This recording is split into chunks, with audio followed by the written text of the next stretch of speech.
So did your guys' life ever like kind of come to a crescendo almost, maybe you hear a series of words or someone voices an idea to you and it almost feels exactly like what life has been trying to tell you for the last, X amount of time. Like it almost feels like the universe has been trying to tell you something and it just found out how to get the words out and everything goes like, "Oh, I had one of those moments."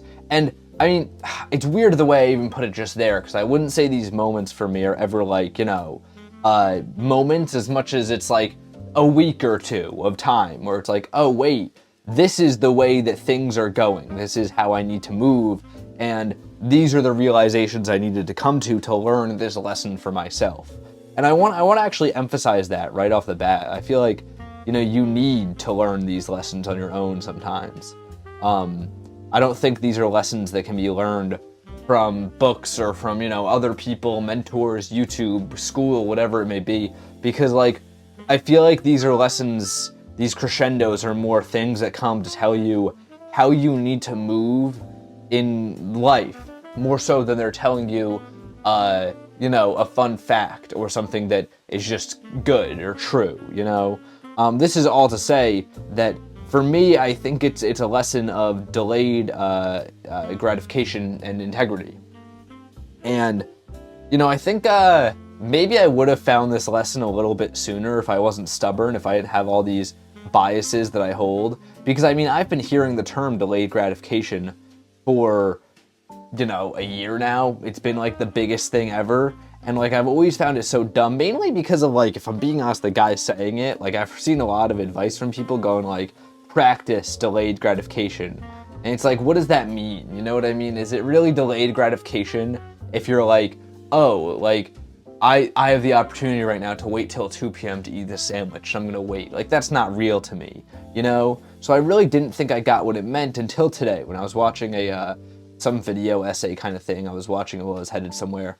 And it has it's the art of delayed gratification. It's about the whole Drake and Kendrick thing and how within the art here that Kendrick and Drake were producing, this was a battle of, integrity and delayed gratification versus, instant gratification. And I don't think that their angle on it was that the only reason that things went down the way they did is because of that. I think it was more so analyzing things from that lens, and it was really interesting. And I think having delayed gratification applied to art, which is something that feels so natural when you hear it, but is really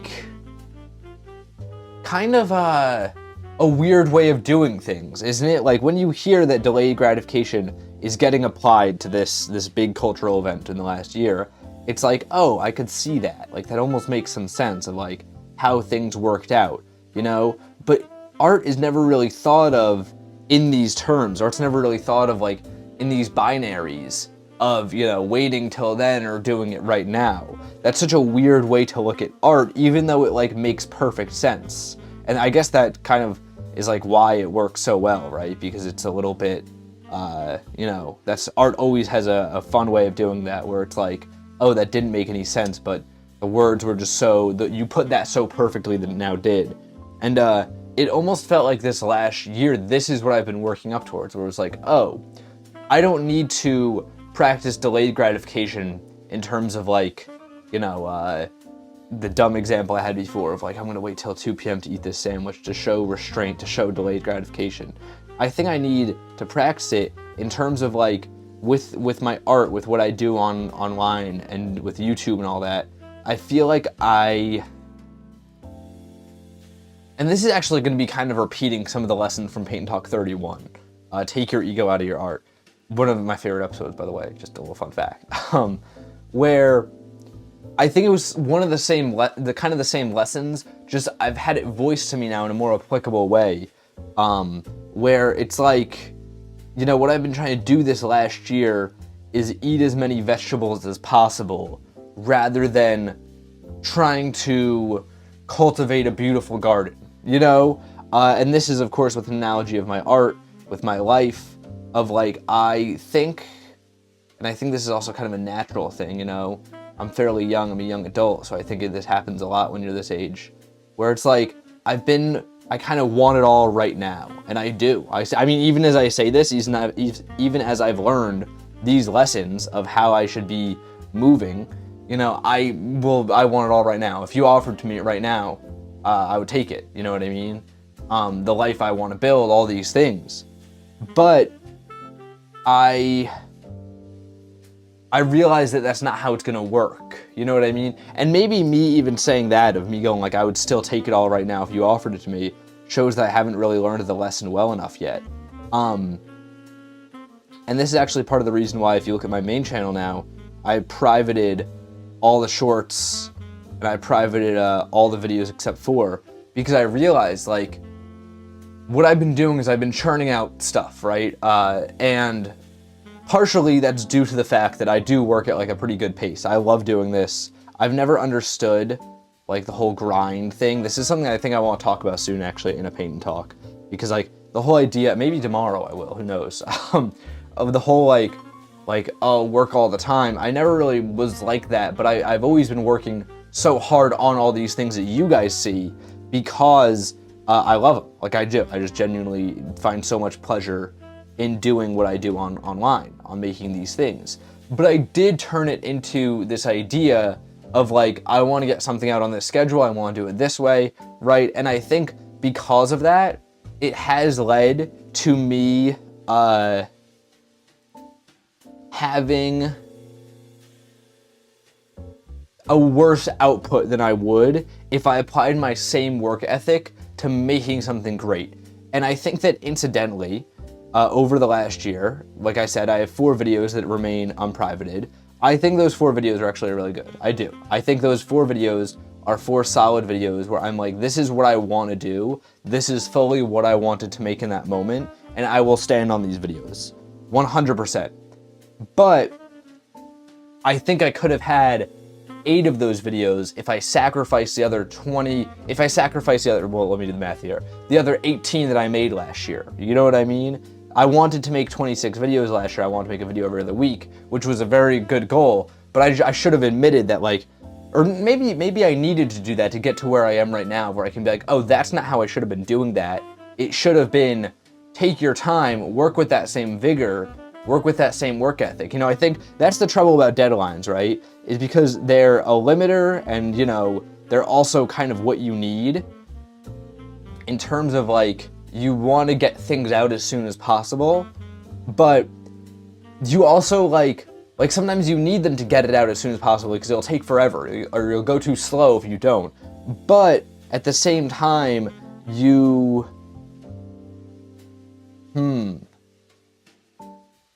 I think at the same time, though, like, they can lead to you getting something out rather than something good out. And that happened a lot, you know, where I'd make something and I'd get towards the last leg of it and realize, oh, this isn't quite what I wanted it to be. Like, this doesn't have quite the legs that I thought it would, maybe. And, you know, I'd put it out anyways because I needed to. I was like, I need to get that next hit out. I need to get that next, the instant gratification of it. I need to get that bam, bam, bam. So there's the algorithms fueled, so people feel like I'm still here, so I'm still relevant in their subfeed, all these things. And I think the truth is, and this is where that video kind of like put it so eloquently for me, is like, when you just make good stuff and people know to show up for it, they'll show up for it. Like, you don't need to do any of the other stuff. If you make good stuff and consistently put it out and uphold a reputation of artistic integrity, people will keep showing up because you're reliable and they know you're gonna do what you want to do, right? And I think I've lost that too, which was something I said back in Paint&Talk 31, but I wasn't fully ready to let go of that, right? I think I've lost it in the regard of me putting out all these shorts and things that have made, I think, people that have maybe sullied the amount of quality that was expected from me, right? Because I think I had a pretty good streak before that. And, you know, I think that, like, back then when I said it, I knew this for a while, but I was like, okay, I'll still do these shorts. Like, I'll do 1 a day instead of doing the 3 or 4 a day. And I think now the answer is like, wait, I don't need these shorts, you know? Like, what does it mean to stay relevant in the algorithm? The algorithm is, in layman's terms, this boogeyman that all YouTubers use. But more than anything, it's just a mechanism to get people videos that they want to watch, so people will continue watching YouTube. So make videos that people want to watch. I think that's like the simplest lesson. And it's a lesson I've known for so long, but I haven't had the guts and the confidence in myself to stand up and be like, this is what I'm going to do. I'm going to put in the effort. I'm going to make sure that it's the highest level of quality at the highest level of quantity. And if that level of quantity lowers because the quality gets raised, so be it. And that's what I'm going to do now. That's 100% what I'm going to do. I'm not going to do the schedules anymore. I also think that Paint&Talk has helped tremendously with this, because I have this outlet now where I can just talk about anything. And yeah, like that's pretty much it. I kind of, as I've been doing this thing about delayed gratification, how I think this perspective on delayed gratification and really putting time into art and letting it be what it needs to be. As I'm doing this talk, I do feel like I'm rehashing a bit too much out of Paint&Talk 31, and it's messing me up a little bit. On the one hand, I think that's fine, because it's been, it is a different topic. It's me more so applying the lessons from that, even if it's, kind of a rehash, so it's been a while, but I don't know. I just figured I'd throw that out. Maybe that's just me throwing it out there almost as a shield of like, people are going to say that I'm rehashing this, so I want to get it out myself. Maybe that's what I'm doing right now, but I don't know. I just wanted to throw that out there. I think I could be kind of doing that right now.